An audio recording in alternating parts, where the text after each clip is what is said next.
there's this sense of something missing or lacking in your life that doesn't really ever go away. Any aspect of the world will give you some sort of a pleasure or satisfaction, but as we have experienced, it is passing, it is transient. But you will observe that this success and prosperity comes at the cost of peace of mind. So Vedanta, what is Vedanta? Vedanta is a philosophy, an Indian philosophy of thousands of years. And today we get a chance to dive in with a great teacher, Riyaz, who really walk us through how do you manage a business through the Vedanta eyes? How do you deal with kids or your family? What happens when one is addicted to constantly getting confirmation and reassurance from exterior things versus how do you find happiness? It boils down to what makes you happy, whether you're a business owner or a family member or someone who's building their business. You're going to enjoy it. Riyaz, thank you for being here. It's really exciting for me personally. Before we start anything, I would love to take a few moments and actually share with our audience, explain in a simple, clear way, what is Vedanta? So, Vedanta is a science, and a science is a collection of laws, and everything in the world functions on science in the sense that even a game of soccer or flying a plane or painting a picture is all based on science or mathematics in a way, if you see what I mean. So while we understand this and we appreciate that every subject has a science behind it and we need to learn the science of it to be good at it, when we look at life in its completion, we kind of forget this idea. But life itself and our relationship with life, with the world around us, which we call living, this relationship, is also guided and protected by certain rules, certain guidelines. And many, many thousands of years ago, a group of scientists, which we might call subjective scientists. What do you mean when you say subjective scientists? There are two types of scientists because life is comprised of two aspects. One is the world around you, which is experienced, and there is you, which is the experiencer. And if you want to make life better, both the ingredients of every experience need to be improved. So we have brilliant people around who have done an extraordinary job developing and refining the world around us. However, no matter what extent we refine the world around us, we still feel a lack in our experiences. In other words, we still feel a sense of something missing. It's because the other aspect of the experience, which is the individual, has not really undergone much analysis, or the science of the individual has not been understood. So Vedanta is a subjective science which deals with the subject of every experience, you, and the principles or laws or guidelines that empower you and enable you to relate to the world in a way as to draw the two primary interests of every human being. One is... Okay, so let me just pause you for a second. So I first of all, I'm clear I'm not getting it, right? So if I'm not getting it, maybe someone else is not getting it. So in a simple way, so first of all, let me just point to a few things that I didn't understand, and if you can explain to me. So first of all, you said science. In my Western way of thinking, I'm thinking science, I think something that was developed only really took possession of our world only in the last 300-400 years, right? But you talk about agent science. So if you can explain that to me, and then let's start there. Let's explain to me what you mean when you say science. So a science is a collection of laws or principles. A science explains cause and effect. Okay. So life itself is a relationship between an individual and the world around. And this relationship is called an experience. Now, life is simply a flow of experiences. And everybody wants to make the experience better. Yes. By way of being more successful in the world and more peaceful within. This is how one could generally say that the quality of the experience has improved. So if you want to improve the quality of life, you have to improve the quality of the unit, which is called an experience. And if you want to improve the quality of the unit called an experience, you have to improve the two ingredients of that unit, which is the world around us and us. Mm. So is it improving because we can't really control people or things that are exterior, right? Life is going to go the way life's going to go. People may disappoint us or not die or whatever it is. Success, businesses we build will be successful, not successful. True. So is Vedanta dealing mainly with the person who's experiencing the world? Yes, in the sense that having said that about the world, we have improved the quality of our world considerably, in the sense that consider the developments that have been undertaken in communication, in transport, in accommodation, in entertainment, in so many things. But all this is science. What science has done for the world to develop it, right, and bring it to as much perfection as we can. In the same way, Vedanta has actually analyzed and refined the human being and the laws of cause and effect that govern our actions, our thoughts, our feelings, because all this is governed by principles, by laws, right? These are the subject matter or the principles that have come together as the subject of Vedanta. Is it in books, or how does one goes and study Vedanta? So, since Vedanta is a compilation of the principles that govern human life, it's been around as long as life existed. However, many thousands of years ago, there were those who began to discover and then document these principles, and these came out as the scripture. So scripture is basically a presentation of the principles of life, of living. Most people misunderstand them as diktats or as instructions. They're not really instructions, or they should not be. They are simply guidelines about what we can do and what would be the result. In fact, this is the way the subject of Vedanta works. It gives you the opportunity to decide for yourself how you wish to live your life. That's okay. So it's here's where I'm stuck. Okay, so I'm stuck with I understand from what you're sharing with me that it's really a discussion or an inquiry into the rules and regulations of the experience of life. Right. Is that okay? Fine. All right. Cool. Okay. So, this podcast is about business and more about leadership than I would say business. Okay. So I would love to build the bridge between the two. But before we go there, actually, I would love to hear your personal story. How did you take it on? What brought you to study, to learning, to master the Vedanta? So,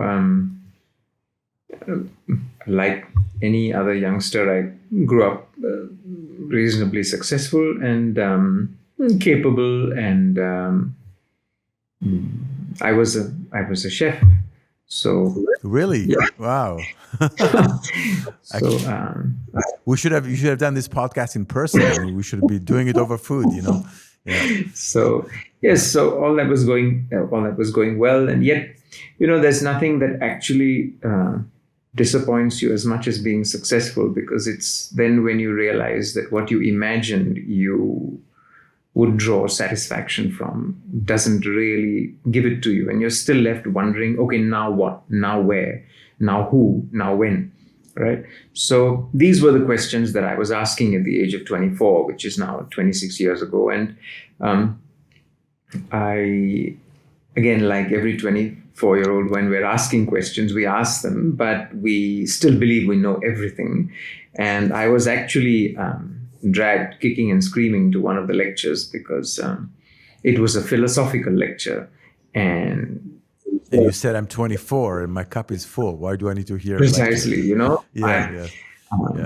So there's a certain dissonance within each of us when we see that, I'm so successful, everything is going fine. Yet there's this sense of something missing or lacking in your life that doesn't really ever go away, and we just keep masking it with more and more external success. And I was fortunate that I had not thoroughly masked all that, and so unmasked as I was, I I was pushed to go to this class. I was pushed, and I really thank whoever it is that pushed me, because that was the single most sensible thing I ever did, to actually go and experience. Which is why, no matter who it is, no matter where the person is, I always try and encourage them to pay a little attention to self-inquiry, because you never really know what you never really know about yourself. And believe me, before you study the subject, it is not an exaggeration to say we know absolutely nothing of consequence about ourselves. So that's cool. Okay, well, here's the challenge, because as a leader of, let's just say, a business organization, one, I'm assuming, please correct me if I'm wrong, I'm assuming one needs to show a level of expertise, a level of leadership. People look up to you, and you have to look like you know what you're doing. You know, yeah. there's a saying in the U.S. says, "Fake it till you make it." You know, so you have to so you have to provide, because it's not just about your own doubt, about your own leadership or the results of this venture, whatever the venture is, or whether it's art, whether it's business, but also you have to. Now you're asking, if I get it, you're asking for self-inquiry. How do you find the balance between self-inquiry and still providing leadership and guiding to others? So each human being at the level that you speak of is very skilled, is very capable in their work, and they have a general knowledge about the world around and their relative field. This is what you might call secular or limited understanding. This is very, very different from an understanding of who you are, what is your role in the world in general, and as a leader specifically. This is a completely different realm and field of knowledge, and one cannot afford to confuse the two, because what would then happen is that you'd be brilliant technically and in your field, but your relationship with the people around you would suffer, and you would wonder why it is suffering when you are so good at what you do. It's not about how good you are at what you do in the second case. It is about how you can relate to people and the world around you, which then goes further to consider, what is your role in the world? What is your purpose in life, in this business? So you can consider yourself a businessman, a father or a mother, a sibling, a child of somebody. But all these are different masks worn by the same individual, by the same human being. Yes. So what is the collective responsibility or purpose of that human being? This is what the subject offers. So to answer your question directly, a person must understand himself from this bird's eye view or from this larger scope. Just considering yourself a businessman is very limiting. Yeah. Well, I think the challenge is that people interact with you from that lens. Yes. So, I had a conversation with my daughter, and I said to her, "You only know me as a father. That's the relation we have. You don't know me as a business person. You don't know me as a husband. You don't know me as as a son." So, what is there a key elements to what is a great leader from Vedanta's perspective? Sure, definitely. The first of all, a great leader is one who is not interested in being a leader. In other words, he's not interested in showing himself as a leader. He's only interested in executing his duties and responsibilities and his obligations towards people around, including his team, to the fullest extent. And it is okay. So I have to pause it, because this is brilliant. Okay, so a leader from this perspective is someone who actually was leadership imposed on him or her. Well, it really depends. You take it upon yourself. If you're running an enterprise or even a family, you have an obligation to lead as a parent, as as the leader of the family. It doesn't need to be the man or the woman. That's inconsequential. One of you or both of you are leading in your own specific way, right? So leadership simply implies being the greatest human being you can. The effect of that is leading others. But the desire to lead will lower the quality of your leadership.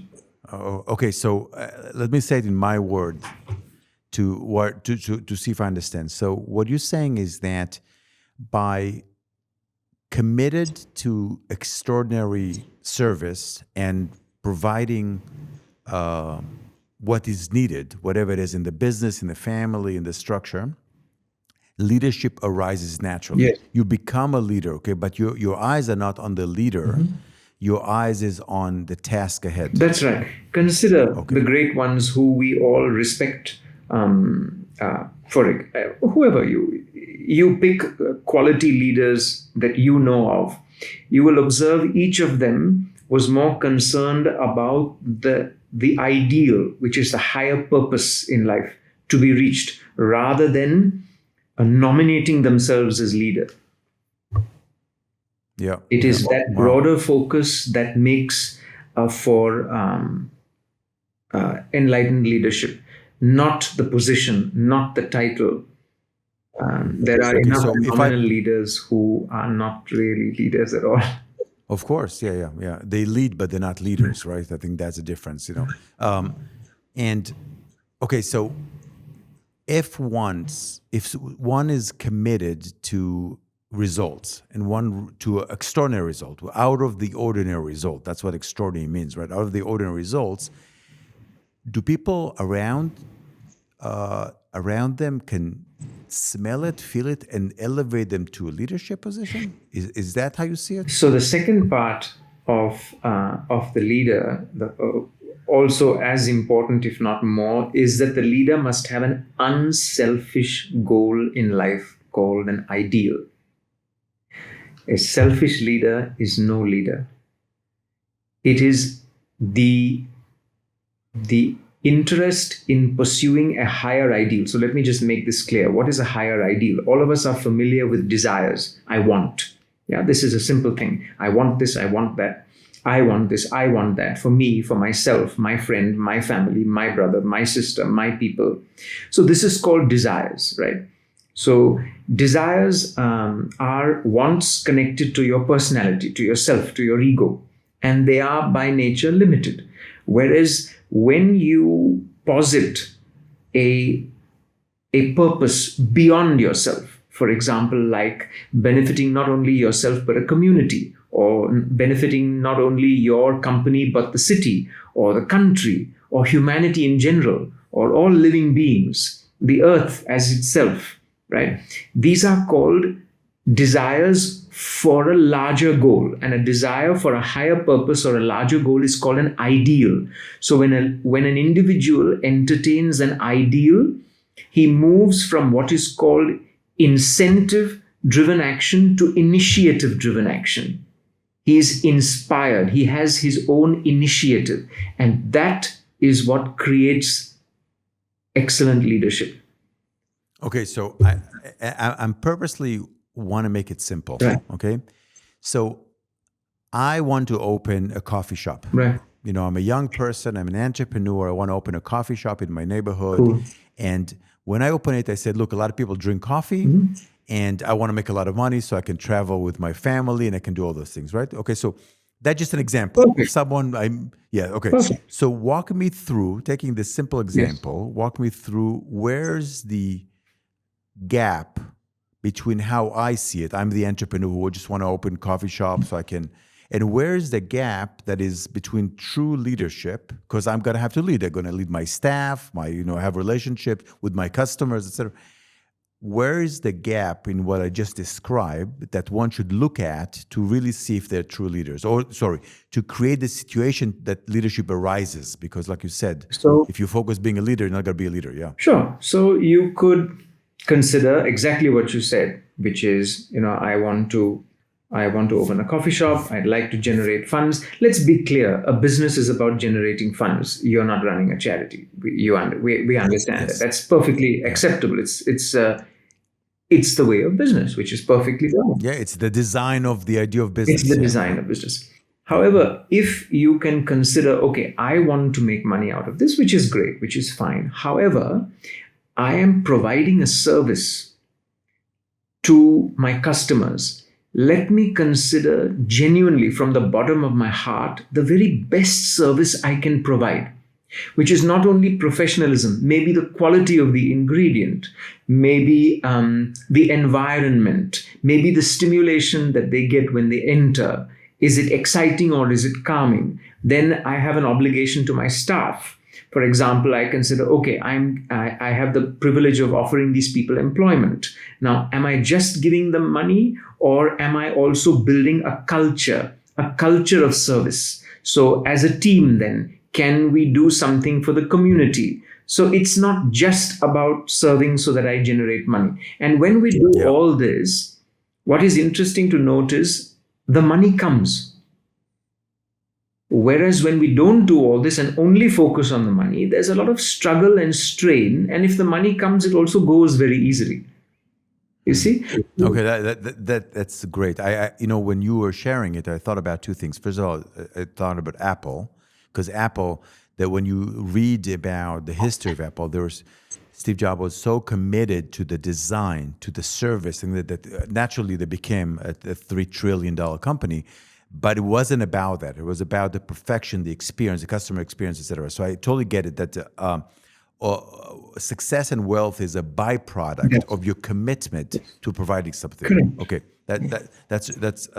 that's great. Now, the other thing I hear is, I remember many years ago I used to practice Aikido, which is Japanese martial arts, and there was a sign in the changing room. And it says, if you're already doing it, do the best you can. And it was about cleaning, for example. Even if you're already cleaning like we volunteered there, so if you're already cleaning, why don't you do the best you can? So he's saying, if you're already doing something, be committed to experience, to quality, that will provide, that will naturally arises you as a leader and bring success with it. Yes, that is true. Okay. Well, but here's what I get stuck. In the past, I raised money for a startup I ran for a little bit in Silicon Valley. Very different. I'm based in New York. Very different style of talking. And one of the things that was the most annoying thing for me, because my background is in real estate, I like Excel spreadsheet in the black, not in the red, is every time we talked to them about the concept of the business, they wanted to hear something bigger, like there's a bigger task, but it wasn't authentic. Right? It was all about it's going to change the world. No, your coffee shop is not going to change the world. It might be changing the experience of the person who walks into your coffee shop. So, okay. So help me here with how do you keep the authenticity of the product without creating this fluff that, I'm going to change everyone's experience when they walk into my coffee shop. So again, the idea is each of us has a nature. And that nature creates a certain environment or a certain field of action. And it is in that field of action where we can find how best we can serve. Nobody can change the world. Okay, the world will continue to do what it is doing and be what it is being. Each of us have an opportunity to generate peace and harmony within ourselves and with others by serving. So in your coffee shop, I'm sorry I'm cutting you off because there's so many pearls in this conversation. I get. So you said something I want to underscore. You said no one can change the world. Okay. So let me be clear. Gandhi, Churchill, Napoleon. I mean, did they not change the world? No. Nobody changes the world. The world is changed by itself. The world is a complex and incredible tangle of many different ideas and thoughts and feelings and experiences, and it is doing what it is doing. It is a cosmos. Every individual enters this world, and the purpose of that entry is to find out how I can draw peace from this world. How do I find peace within this world? Right? This is the broader picture. And as abstract as that sounds, if you consider anything that anybody did, it is only to be happy. Happiness is the one fundamental purpose of all human commission and omission. There is nothing else. So this is why we say that every individual has a nature, and that nature interacts with the world, what this interaction is about, or what is hoped from this interaction, is to be happy, to find happiness. So in your coffee shop, in the coffee shop, or whatever it is that you do, you're not looking to change the world. You're looking to find peace and harmony in it. And this is not selfish. In other words, most people say, oh, so then all you're concerned about is to find peace and harmony for yourself. No. It is only in the service of others that we become peaceful. You show me a selfish person and I'll show you a very unhappy person. You show me an unselfish person and I'll show you a happy person. You show me a selfless person and I will show you a divine person. Yeah. Okay. That's too much. Okay. No, not at all. That far away from it. That's the challenge with this conversation is that I have to process it, right? So I got to pause and then process it. So I know you're working with quite a lot of CEOs that many of them are based in a Western way of thinking, okay? And then they come to you, they come to your school and to your classes, and you're saying, and again, I'm simplifying the message from what I hear it. You're saying, look, the core of it's a pursuit of happiness that is critical.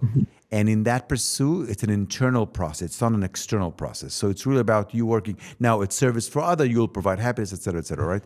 It is a very different way of thinking than a Western way of thinking, which is all about, look, I live in New York. New York is the capital of look at me.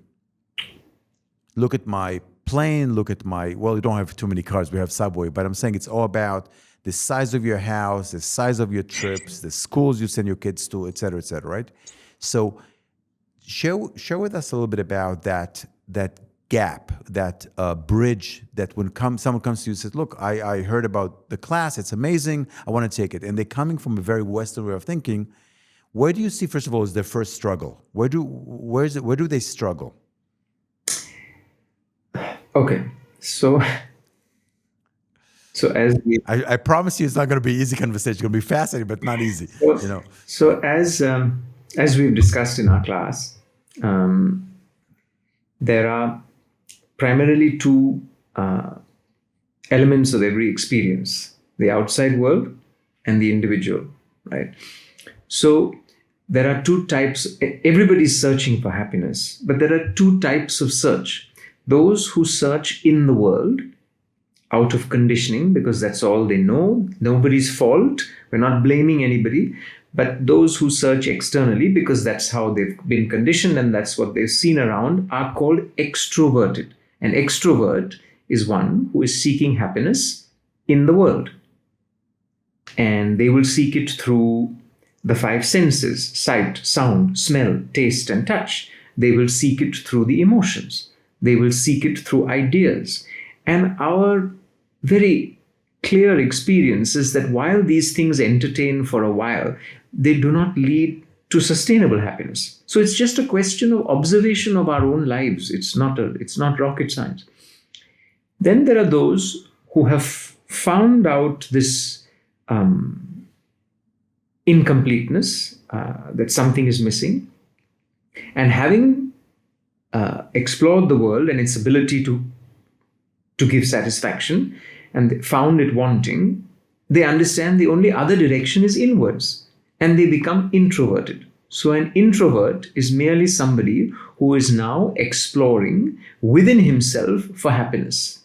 So it is not difficult, it is not complicated, it is just a question of personal experience. The day we are willing to admit that I have been there, done that, and what I am looking for is not outside, then you simply turn inside. That's all. Okay, Yeah. So is there a gray? Let's just say there's two sides of it. Okay. Let's just one is external, one is internal. And can one lives in both of them? Can one find sometimes joy in having an extraordinary meal in a very fancy restaurant, and sometimes out of the internal work and pursuit of happiness that they have internally, or is it either or? No, it's not either or. The beautiful things of the world are meant for human beings, not for anybody else. In other words, all the beautiful experiences that we have, the beautiful restaurants and the views of oceanside and all that is beautiful in this world is meant for us to enjoy.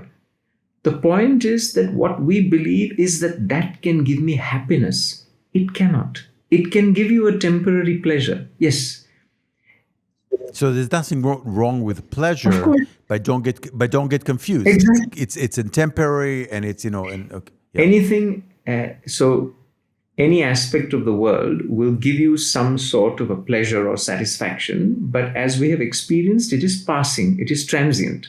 Now, if you were to ask anybody, what kind of satisfaction are you looking for? Are you okay being satisfied for today and then tomorrow you'll be miserable? He'll say, no. Okay, are you satisfied being happy until the 31st of December 2025 and then 1st of Jan 26 you'll be miserable? He'll say, no. In other words, what he's saying is, I want sustainable happiness. Permanent, unchanging, sustainable happiness. Perfect. And where are you looking? In a world that is fundamentally changing. Does that even make sense? Okay. So there's a tug of war between consistent and sustainable happiness in a world that is constantly changing. So Exactly. there's a conflict by the design of it. Exactly. Yeah. So then Yeah. you begin to look within yourself and then you slowly understand, okay, within me lies something that is permanent, that is unchanging. And it is from there that I choose to draw my happiness. This is, in No. fact, while we don't need to go into it right now, that is, in fact, what is called philosophy or the spiritual pursuit, where you look Yeah. within Yeah. yourself. Yeah, we can go there. We have, I don't know, no, this is a 6 hour podcast. I'm just kidding. It's not. Okay. But you know what came to mind? I remember, so I like to tell myself, the stupidity of humanity. So when I was successful business wise, I bought a Porsche, a really nice Porsche. And that's the dumbest thing ever. I live in New York. There's more potholes. And if you ever driven New York, I don't know how India is, but I mean, it's probably the same. It's probably the same, right? No, no, it's And much because of worse. it's worse. You think, I don't know, but anyway, Porsche sits very close to them. Yes. And by the way, my office was about 5 miles away from my office. So here I am getting into my Porsche and driving 5 miles every day each direction. Like, a Porsche is supposed to be on racetracks. Autobahn. And I have to tell you, it made me for a really long time very happy because it symbolized something for me. And I would love you to address it. It symbolized success. I come from a lower middle class. I come from a different country. I moved to this country. I'm a foreigner. And it was a manifestation, a physical manifestation of my success. So every time I got into the car, even though that I knew I'm intelligent enough to know that how dumb it is to own a Porsche in New York City, it made me really, really happy. But flipping it to the other side, when my company was going down, when I was losing my company, I owed a lot of money to investors, to vendors, because we were dealing with major cash flows, and I couldn't drive the Porsche. I had to get rid of it because I felt so guilty. Every time I got into it, I felt guilty. Now the Porsche stayed it's the same car, but it was a manifestation of my guilt feeling, my failures. I said, how can I drive this really fancy car when I know there's people who I owe money to? So the car was the same, the road was the same, the experience was very, very different. Yeah. So you're saying if it's inside, if it's within me, then it's steady. When if it's exterior, it can change with the world as the world changes. Sure. So, fair enough. So, what would be a good idea is to go over the structure of the inner personality and how you relate to the world, if that's something that you'd like to do. Yeah, of course. Go for it. So, so every human being is, as you know, a physical body, And this physical body, regardless of what the multi-trillion dollar physical body industry tells you, is really, it's just a bag. I wouldn't recommend you go around telling people that they are bags, but you know what I mean. It's just a container. It's really just a container. And within this physical body lies your personality. Now, your personality is made up of your thoughts. And your thoughts are divided, as we have discussed in class, into two particular types. One type is called the mind. And the mind is the seat of our feelings, our emotions, our impulses, our likes, dislikes, and primarily our desires. So desires come from the mind. All desires. And on the other hand, we have what's called the intellect. The intellect is the rational, discriminate, logical, reasonable, mature, stable thought process. While the mind is a flow, the intellect is a process. Now, every individual relates to the world from a combination of the mind and the intellect. So, the mind, as we said, is the seat of impulses and desires. And so when I got the Porsche, it was the mind making the decision, the mind. Yes. Yeah. So when you fulfill a desire, you will get satisfaction temporarily, but the mind has a nature of throwing up another desire. So the pleasure you got from the previous one is destroyed by the unfulfilled next desire. And this is called extroverted pursuit of happiness. Desire after desire after desire is being entertained. Now, we're not saying for a moment that you don't entertain desires, but the desires need to be filtered through the intellect. The intellect is your mature capacity, the capacity for understanding. So when the intellect is not available, the mind simply multiplies its desires. And you'll get the Porsche or whatever, and then what next, and what next, and what next. And then the mind is like fire. So whatever it is you put into fire, the fire will consume that, and it will be ready to consume more. This is the life of an individual who has not developed the intellect, the mature aspect, the reasoning aspect of the personality. So when we find personalities whose lives are just a demonstration of continuous consumerism, it is because the mind is not their fault. It is the mind that is completely in charge of the personality. And such person... Yeah, by design, the mind is always going to be hungry for always more. Going to constantly consuming. Yeah. So they believe, when I get this, I will be happy. So their belief is happiness is equal to the number of desires fulfilled. But what they don't realize is that if you don't entertain and fulfill desires discriminately, new desires keep growing. So then happiness becomes an equation between the number of desires fulfilled divided by the new number of desires entertained. So the more you fulfill unwittingly, the more you entertain. Yeah, and it seems to me that in today's technological world, social media mainly, and the phones in our hands constantly enrich. Feed your desires. Word, but feed exactly. Feed the mind. Feed the mind. Yeah, exactly. And the mind becomes. It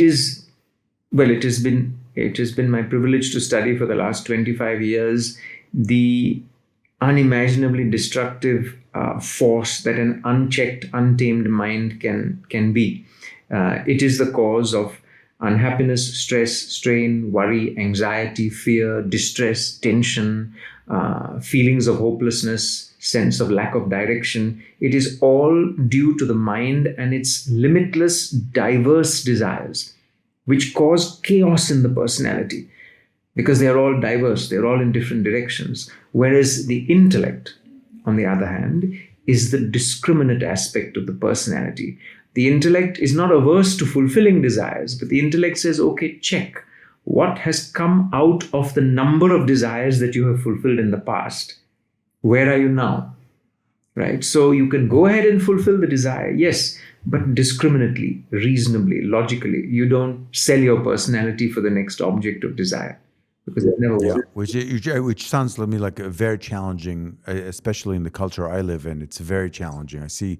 I'm also myself as I don't know as addicted, but I see my kids. They're really like the phone is an extension of the thing, but it seems like the phone and social media all it does it feeds the mind, doesn't Correct. feed or provide this like drugs to the mind versus to intellect. So okay, you go ahead. The Sorry, you world, want to say something? the world is full of people who are interested in fulfilling their desires for wealth, etc. So they are going to put whatever in your hand that makes them rich and satisfied in a way.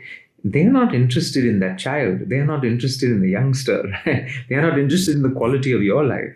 So it is up to your intellect to safeguard yourself, and not up to the other person. Therefore, every Cool. human being is completely responsible for developing their own intellect, which we can go into. We can explain that a bit whenever convenient. But the intellect is your safety net. It is that which gives you the capacity for appropriate choice of action.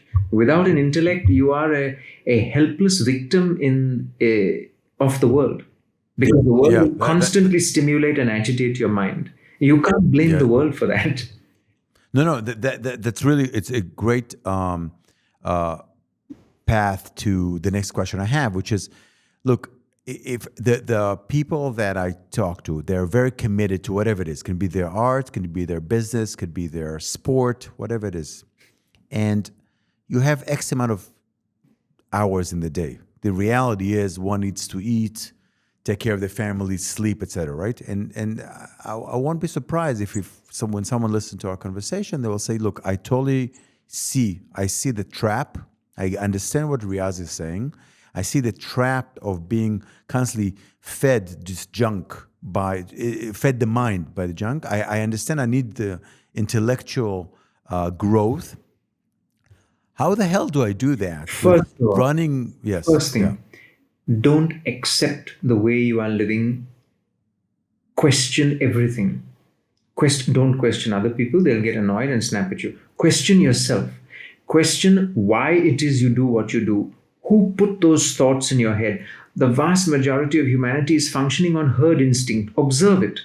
You're born, you go to school, you go to university, you get your first job, you get married or have a partner, you have a child. Who has told us that this is the way? Who told us that? It is merely a powerful conditioning that is completely captured humanity. Each one of us has the capacity to question. Yes, I will go to school, but I need to understand why. Yes, I will go to university, but I need to understand why. Yes, I will. So by questioning, am I then become the owner of that decision Exactly. versus being the victim of that decision? You are then in a position to make a choice. And here's where we Choice. come back to the importance of the intellect, because please observe that no other creature possesses a mind and an intellect. Every other creature only possesses a mind, which is the seed You of- mean in the world, like you mean you're talking about planet, yes, like the plants and animals, and everything. yeah. Only a Yeah. human being, every other creature has a pre-programmed existence, right? So just I would like to give credit where it's due. Everything I'm explaining is because I had the privilege of studying with a man called Swami Parthasarathi for the last 26 years, to whom gratitude is a small word. I mean, I owe, many of us owe everything to him, and his wisdom and his patience and his guidance and his sheer love and affection. But to come back, he explains to us in his books and through the education that he has given us, that every creature is pre-programmed. In other words, every creature is designed for perfection. Right? You observe a tree, observe a plant, observe a fish, observe a tiger. They are the very best that they can be because they're designed like that. A human being alone stands out because we are equipped with a mind and an intellect, due to which we have choice of action. Every individual cannot choose but choose. You have to choose. The point is not that you choose. The point is upon what will you choose? Will you choose upon the whims and fancies and indiscriminations and impulses and desires of your mind? Or will you develop the human intellect? Because it must be developed. And then take your actions based upon rationale, conscience, logic, reason, analysis. Because you will face the consequences of your own choice. So you need to know what is going to come out of your choosing. The mind does not understand what is going, that is the definition of impulse. Impulse means you make a choice without considering or understanding what's going to come out of it. The intellect weighs, considers, and understands long-term benefit. The mind goes for instant gratification. The intellect understands a long-term plan for yourself. So the intellect needs to be developed. It needs to be developed. And that begins by questioning. So the first thing, one is busy with whatever they're passionate about, whatever they want to pursue. One step or fundamental first step you're saying is question. Yes. Don't take things for granted. So you can go through the intellectual process of owning why you've done Correct. something, okay? Otherwise, you'll never get the benefit of it. Can one do it by him or herself? Of course. Of course. Okay. Simple example. A very simple example. I'm not asking you, but what do you eat for breakfast, right? There's got to be a reason why you consume that for breakfast or don't eat breakfast. There's a certain time that you wake up in the morning. Is that really the best time to wake up in the morning? Ask questions. Don't take everything for granted. Oh, this is how my family has done it for so many years. What do you eat? Why do you eat it? What are the consequences of eating what you eat? Right? Who told you that this is what is necessary to eat for this? Ask questions. College education. What does a college education actually give you? What does a college education not give you? What does a partner give you? What does a partner not give you? Why have a child? Why not have a child? There must be questions. Otherwise, down the line, 20, 30, 40, 50 years down the line, you are stuck in a position you may not want to be in. And then you cannot say, oh, I don't know why I'm here. But you built your present choice by choice by choice by choice. In other words, even not choosing is a choice because you're just pushed in a particular direction. So you build your own life. You are the master of your fortune. You are the master of your misfortune. You are the architect of your life. You're a human. You're not a plant or an animal. So the human intellect is fundamental. Yeah. The breakfast example is a perfect, simple example. I mean, I see, there's when you walk into diners in the United States, you travel the U.S. between New York and California, it's all diners and breakfast places. And like a classic, quote unquote, classic breakfast is 2 eggs and sausage and bacon and potatoes.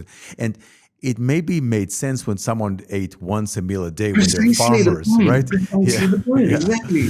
And now they're overweight and there's all these health problems and they never pause and say, why am I eating, 2,000, 3,000 calories for breakfast without even, Precisely the point. And somebody put into your head that is what we eat and we ate it. Somebody put into our head, I need a Porsche to make a statement. And that's what we believe. But the human intellect has the capacity to question that and free yourself of that. You can free yourself. I can free myself. Right? I can decide what truly brings joy and happiness and what doesn't. The stronger the intellect is, the clearer I am about what I need to do in my life. And then I'm not looking for your validation. Most human beings are constantly seeking the validation of other people. If we spent a little more time understanding ourselves and what we want, rather than seeking the validation of other people, we would not need the validation of other people. Yeah. It brings me to another question because I'm trying to listen to this conversation from the perspective of a listener who's dealing with a lot of things on their plate. Sure. Okay. And, one of the challenges I hear in what you're saying, there's a immediate and sometimes very powerful gratification when it's the mind that chooses things, right? So it's much more powerful sometimes for a very short period of time. It's much more dominating. Maybe that's the better word to use. When I'm so busy, and I understand that Riyaz told me Riyaz looks like a very wise man, and he has all this knowledge, and I understand that I need to develop my intellect. Right. I understand that in long term I'm going to pay a big price, but you know that a lot of people, not a lot of people, I would say most of us, for sure me, we it's we know that sometimes it's the right thing to do in the long term. It's right not to smoke. Not like I smoke, but I'm just saying it's. But like right now the nicotine is addictive, and the need to have a cigarette in a social structure, and we understand that it's going to give you cancer in 20, 30 years. But you're 20 years old, you don't care. You say, who cares? Like, I'm going to stop one day. So how do you find in this very busy world, when you're the discipline or the commitment to develop the intellect, where all you think about is, how do I deal with today's? How do I deal with the salaries for my employees? How do I deal with my success today? How do I deal with getting a date? Whatever it is, like immediate. Ironically, the intellect is meant to control the mind, and the mind does not want to be controlled. So the mind will constantly make sufficient noise for you to say, I will develop the intellect, but tomorrow, not today. Today I'm dealing with life. What are you dealing with life with? You're not dealing with life. Life is dealing with you. If you don't have an intellect, life is dealing to you. You are not dealing to life. So this is a typical behavior of the mind. The mind will postpone, procrastinate, say, yes, everything will be fine, but tomorrow, but tomorrow, but tomorrow. So Epictetus, I mentioned, he said, you will give yourself great relief if you live each day as if it were your last. In other words, if you want to start, you have to start now. Start today. Like your exercises. You can't keep saying, I'll go to the gym, but tomorrow. It will never work like that. That's the demonstration of successful people. Successful people who can achieve anything to an extent, to a small extent, they are applying their intellect, at least in their field of profession. Or if it is sports, in their field of sport. Or whatever it is. At least in that field, they are applying logic and reason, saying, no, the best time to do anything is now. You got to do it now. You got to start now. And once you do that, the mind is like a bully. You see, once it sees that you have called its bluff, it will immediately start to recede. It will come forward again, but it will start to recede. So you got to start. You got to start. You can't say, I know, I understand smoking is bad, but sometime I'll stop. That's knowledge. There's a difference between knowledge and wisdom, or what you call intelligence, which is just externally acquired information, and wisdom, which is processing that information until it becomes an understanding. Anybody who knows cigarette smoking is harmful can still smoke. Anybody who understands cigarette smoking is harmful cannot smoke. He will not smoke. Yeah. I heard Jerry Seinfeld saying that there's no such thing as a writer's block. It's just laziness. So which is because it's like, sit down and keep on staring at the write whatever it is. They keep on writing. Eventually, you'll have something created that is worth using. But just saying, I have a writer's block, I'm gonna wait for tomorrow. That's just a pure laziness. It seems like that's what you point to. It's not laziness, it's the mind. The mind is making a noise, so you just can't focus. So another important aspect of this, without detracting from what you're saying, is basic things like concentration, consistency, cooperation are all measured by the intellect's ability to manage the mind. If you cannot manage your mind with your intellect, no matter how intelligent you are, the intellect and intelligence are different. So you cannot concentrate. If you cannot concentrate, how on earth are you going to run a business? If you cannot be consistent, how on earth are you going to run an enterprise? And consistency and concentration and the ability to cooperate with people, it arises in your intellect. So if you're going to postpone developing your intellect, you're going to postpone being successful in your business, right? Yeah, that's great. Okay, last thing I want to kind of touch on, and we have plenty, we can talk forever about it, but you're based in India. Do you see a huge difference, or do you see a difference, or any difference, between the more Western culture and more Indian culture or Eastern culture? And just to add one more layer to this conversation is the world is changing. I mean, a lot of like we talk about social media and smartphones, et cetera, that's everywhere, right? So do you see also a shift in where you live because of such a big, strong influence of more Western tools on where you live and your students and your classes, So, etc. to answer the earlier part of your question, is there a difference in the culture? You'll find interestingly that every human being is looking for two things. One is success, which is the ability to fulfill your desires from outside. And secondly, peace, to enjoy what you have acquired by being peaceful inside. Generally speaking, though not exclusively, you'll find in the West there's a lot of dynamism, right? There's a lot of action. They are dynamic. So where there is dynamism, there is productivity. Where there is productivity, there will inevitably be prosperity, means success. But you will observe that this success and prosperity comes at the cost of peace of mind. In other words, the more responsible you are, the greater the burden you're bearing, the more successful you may be, but the more mentally strained you're going to be. This is typically the demonstration of a Western culture, though not exclusively. It's a generalization. Yeah, of course. Yeah. When you look at the other side, you look at the more eastern parts of the world, you'll find a certain sense of peace or acceptance, etc. But you'll find that this peace, if you can call it that, arises from not rising to your complete potential, not performing as much as you could, not being as dynamic.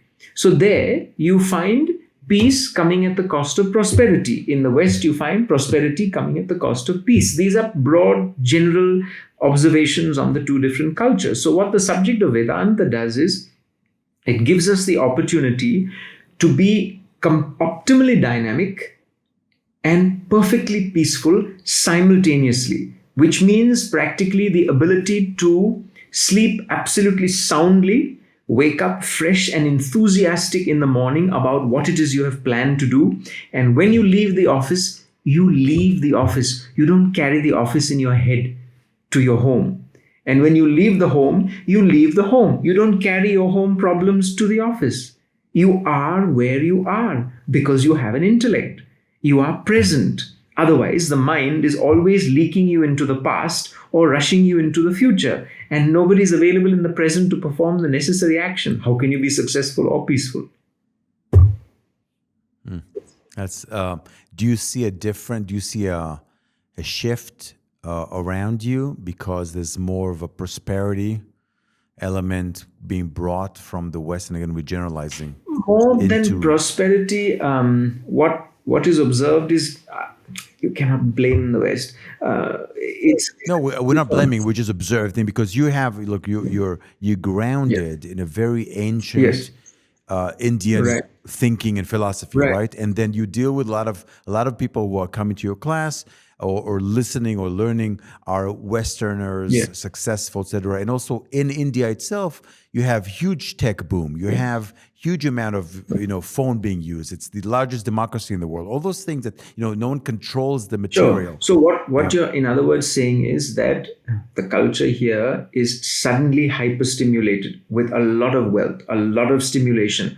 But the phone is perhaps the scariest implement that any human being can hold, and everybody's holding it nowadays, because in that phone can stimulate you in any way, right? So the point is that we cannot stop technology from advancing. In fact, advancing technology is a demonstration of external progress. It is good. But when the human intellect is not available, there is no filter with which you deal with that technology, with which you deal with the wealth, with which you deal with the availability of sensual indulgences. And that is a problem. So the world is advancing, but the human being has not upgraded our internal operating system to deal with the world that we ourselves have created. Now, whose fault is that? That is our fault, right? So each individual must therefore, whether here or anywhere in the world, advance themselves internally to match the external advancement. So then what happens is you can deal with equanimity with anything in the world, whatever it is. Okay, so how are we going to deal with AI? Because AI, we're going to take it like until now there was a progression, there was growth, right? From everything we see about what AI is going to do, it's a level. I just heard that it doubles its intelligence, its IQ every 6 months. So it's like about 80 right now. It's going to be 160. It's going to be 320. We have never dealt with something that is 400, 500 IQ. Okay, so it's going to be more of a stimulating, exterior stimulating. How do we deal with that? How do you see it? As I said, the only way to do it is to develop your own intellect to understand. Okay, this is wonderful. This is great, but is it valuable in my progression towards happiness? In other words, is it consequential? How much of it is consequential in my advancement towards happiness? The reason I'm mentioning this is we haven't touched on it, but just for a moment to break away,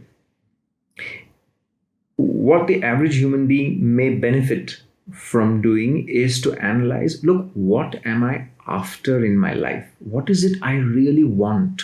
At the end of the day, whatever you do or you do not do, it is basically to generate a feeling of contentment within you.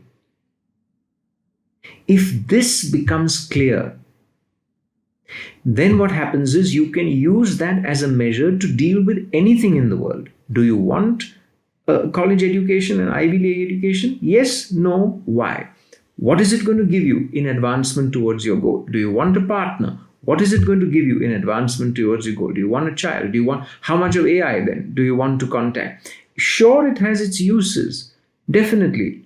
But if it is going to detract from your inner state of peace and contentment, at the end of your life, nobody's going to say, oh, you know what, I'm going now, but I didn't really get to understand the latest version of AI.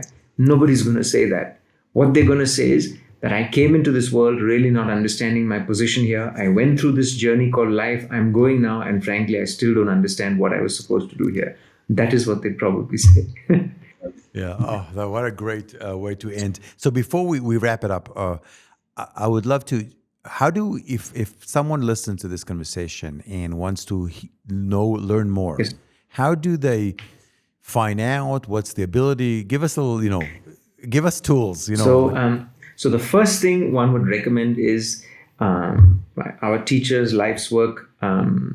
There are the most extraordinary books by A. Parthasarathi. I can share that with you.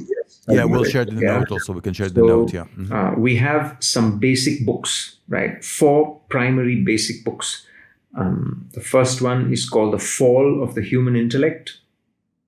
The second one is called Governing Business and Relationships, which is what we're studying at class right now.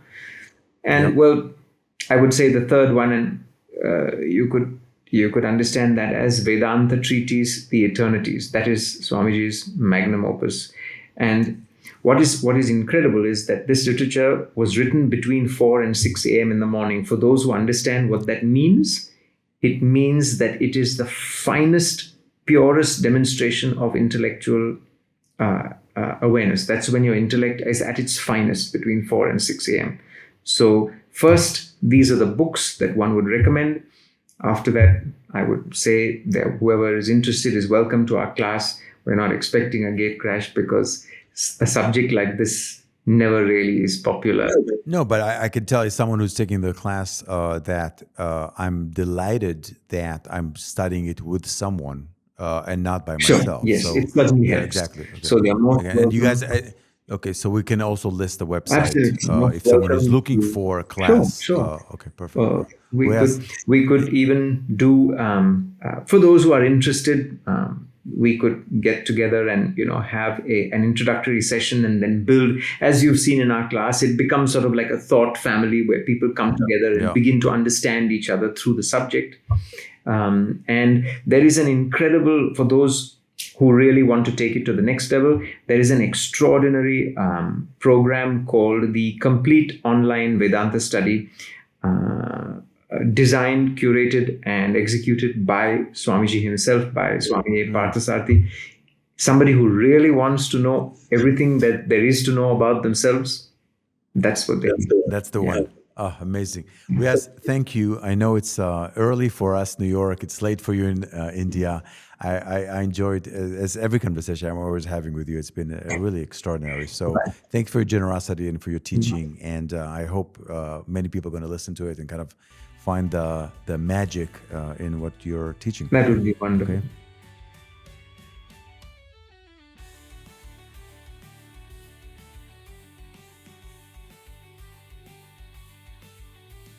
Playbook. I have a friend. He is a negative person, and he is a dear friend of mine. And I want to talk about him today. When one puts together a project, whether it's a business or a task or some big goal, we are hungry for positive reinforcement. We really want someone who's going to say to us, or people who are going to say to us, come on, you can do it, you can make it happen.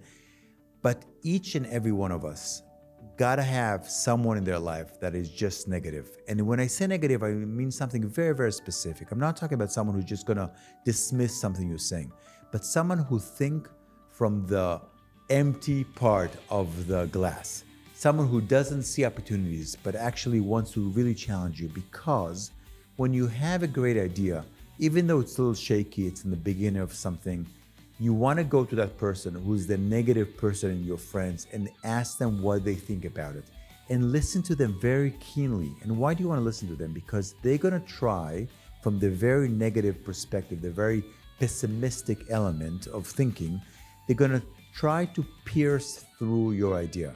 They're going to try to pierce and put down your business plan, your concept, your plan. If you pass the test of the negative person in the group, you're going to be so much ready when you meet investors. You're going to find things you didn't think about. So even though as entrepreneurs, we really are hungry for someone who's going to be positive and support us, and we want to create an environment that everybody says, yes, you can do it. Keep that negative friend around, because they're the one who's going to make you strong in the most difficult moments, because you already had the conversation with them that was uncomfortable. This is Playbook.